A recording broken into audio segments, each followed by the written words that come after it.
let me ask you something. If I gave you a choice right now, take $180,000 cash today, or let me hold on to $500 a month of your money for 30 years, which one would you pick? Most people grab the $180,000 instantly, no hesitation. And honestly, that makes complete sense. It's right there, it's real, you can see it, touch it, spend it. But here's the thing nobody tells you. That second option, the $500 a month sitting quietly for 30 years, it doesn't turn into $180,000. It turns into something closer to $1 million. And the moment most people see that number written down, actually see it, something shifts in how they think about money forever. So today, we're going to look at that chart, the one that breaks people's brains in the best possible way. And more importantly, we're going to talk about why your brain is literally wired to miss this and what you can do about it. Here's the trap almost everyone falls into. We're really good at thinking about money in straight lines. You save $500 this month, that's $500. You save it again next month, now you have $1,000. Another month, $1,500. It just keeps adding up in a neat, predictable row. That kind of math is easy to picture. You can almost see the pile growing dollar by dollar. But that's not how investing works, and it's not how wealth actually gets built. The problem is that our brains evolved to think in straight lines because most things in life work that way. If you plant one apple tree, you get apples from one tree. 2 trees, double the apples. It scales in a way that feels fair and logical. Money, when it's invested, doesn't work like that. It doesn't grow in a line. It grows in a curve, a steep, almost aggressive curve that starts slow, painfully slow, and then suddenly goes nearly vertical. And because the payoff is invisible for so long, most people quit before it starts doing anything interesting. They look at their account after a few years, see what looks like not much, and start asking themselves if any of this is even worth it. That feeling is completely normal. It's also the most expensive feeling you'll ever have. Okay, let's actually walk through the numbers. No spreadsheets, no finance degree needed, just a simple story. Meet 2 people. Let's call them Maya and Jordan. Both of them are 25 years old. Both decide to start investing $500 a month. We'll assume they're both getting a roughly 8% annual return, which is historically pretty close to what a simple index fund has delivered over long periods of time, after inflation is accounted for. Now, they both keep going for 30 years until they're 55. In that time, they each put in exactly $180,000 of their own money. That's the $500 a month, every month, for 360 months. Straightforward. But here's where it gets interesting. At the end of those 30 years, Maya and Jordan don't have $180,000. They have somewhere around $680,000 to $750,000, sometimes pushing past that, depending on timing and market conditions. Think about that for a second. They put in $180,000. They ended up with roughly $700,000. That means more than $500,000 of that total, the biggest chunk of the entire pile, wasn't money they ever earned or saved. It was money their money made, on its own, while they were sleeping, working, going on vacation, arguing about what to watch on TV. That extra $500,000 is what people call compound interest. But that word, compound, kind of undersells it. What's really happening is something closer to multiplication than addition. Here's a simple way to picture it. Imagine you're rolling a snowball down a very long hill. At the top, it's tiny, small, almost embarrassing how small it is. You give it a little push, and it starts rolling. At first, it barely picks up any snow at all. After the first few seconds, it's still pretty small. You're standing there wondering if this is even working. But then something changes. The snowball gets a little bigger, and because it's bigger, it picks up more snow on the next rotation. And because it picked up more snow, it's even bigger on the rotation after that. And now it's rolling faster and heavier, and it's absolutely demolishing everything in its path. That's exactly what's happening with compound interest. Your returns start generating their own returns, and those returns generate more returns. Each year, the base you're earning on gets larger, not because you added to it, but because the math is working in your favor without you doing anything. The official term for this is exponential growth.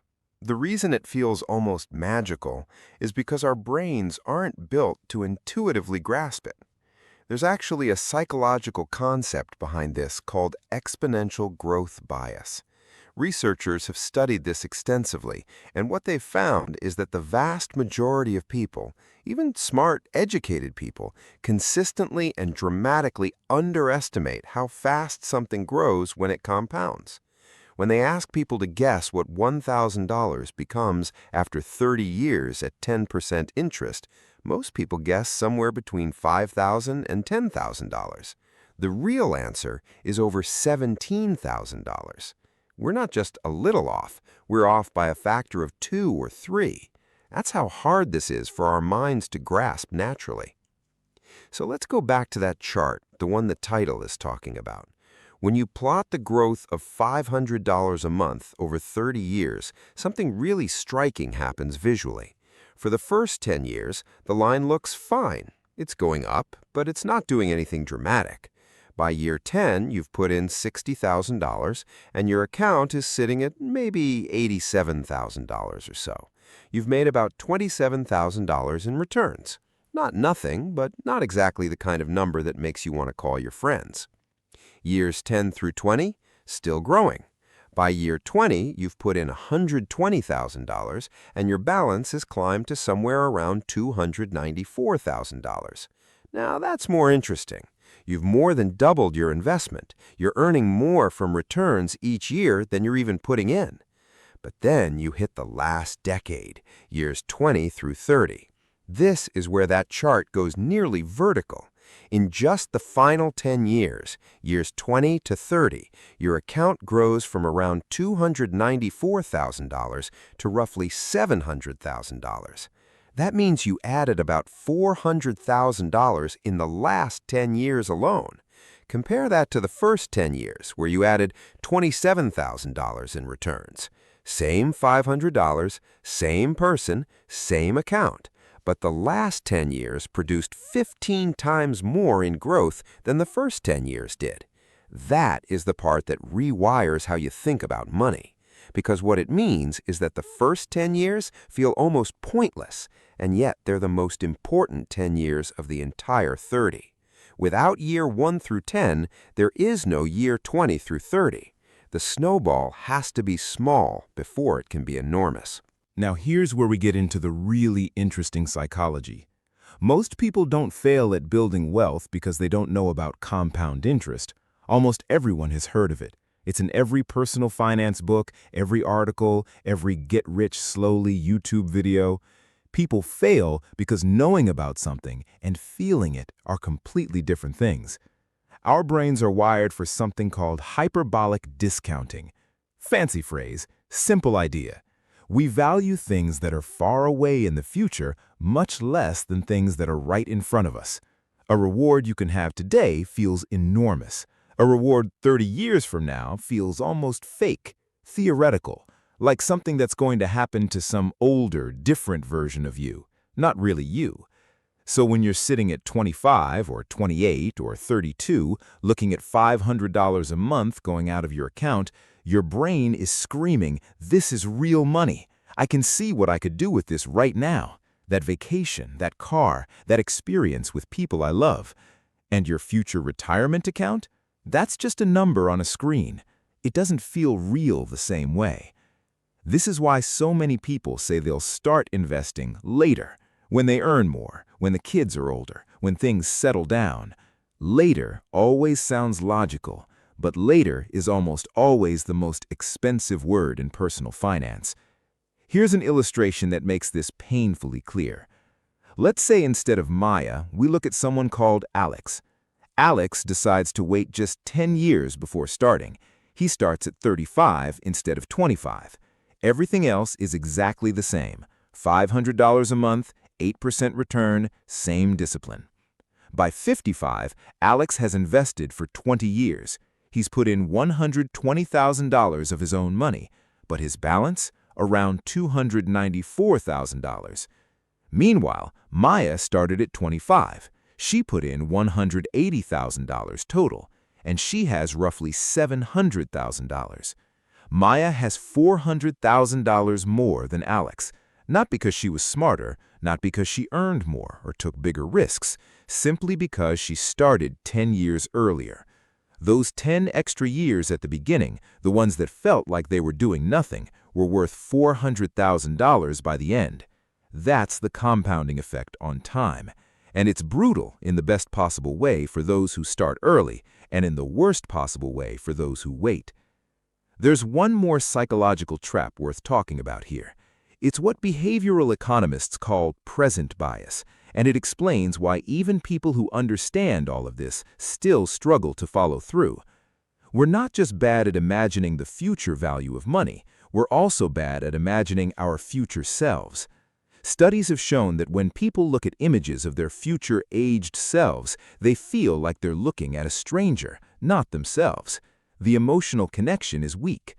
And it's hard to sacrifice for a stranger. This is part of why building wealth requires a kind of psychological trick. You have to make the decision automatic, so your present self doesn't get a vote. Set up the automatic transfer. Make it disappear from your checking account before you ever see it, because if you see it, your brain will find something compelling to do with it. Out of sight, out of mind. In this case, that's actually the goal. So what do you actually do with all of this? First, and this is the most important thing, stop waiting for the right time. There is no perfect moment. Every month you delay is a month of compounding you never get back. Start with whatever you can. Even $100 a month is a snowball that will grow. The exact amount matters less than the act of beginning. Second, automate everything. Don't rely on willpower. Your future self will thank your past self for making this a non-decision. Set up automatic contributions to a retirement account, whether that's a 401k through your employer, a Roth IRA, or a simple brokerage account if you've already maxed those out. Make it invisible. Third, keep it simple. You don't need to pick individual stocks or time the market or find the next big thing. A simple, low-cost index fund that tracks a broad market, like a total stock market index fund, has historically produced the kind of returns we've been talking about. The boring option is often the powerful option. Fourth, leave it alone. The biggest enemy of compounding isn't a bad stock, it's a panicked investor who sells everything the moment the market drops and waits for things to calm down before getting back in. The people who build real wealth are boring. They invest regularly and they don't touch it. And fifth, and this is the one that sounds too simple but is genuinely underrated, look at that chart. Actually look at it. Save it somewhere. Make it the screensaver on your phone. Because when your brain needs to make a decision about whether to invest or spend, what it's really doing is running an emotional calculation based on what feels real and valuable right now. You need to make that future number feel as real as possible. The chart does that. It makes abstract numbers into a visual story your brain can actually process. Here's the thought I want to leave you with. The $500 a month isn't the sacrifice, not really. The sacrifice is starting. It's the act of choosing a future version of yourself over the present one. And that's a genuinely hard thing to do when the future feels distant and uncertain, and the present feels loud and immediate and full of things that cost money. But consider this.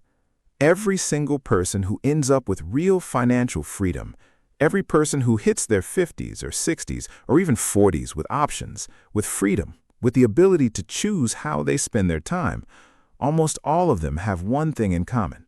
They started earlier than they felt ready. They didn't wait until they had it figured out. They didn't wait until they earned enough or felt confident enough. They started small. They started imperfectly, and they let time do the heavy lifting that no amount of hustle or luck can replicate. The chart isn't really about money. It's about what happens when you trust a process that's invisible for a long time, and you stay patient enough to see it through to the part where it becomes undeniable. The snowball is waiting. The hill is right there. The only question is when you're going to push it.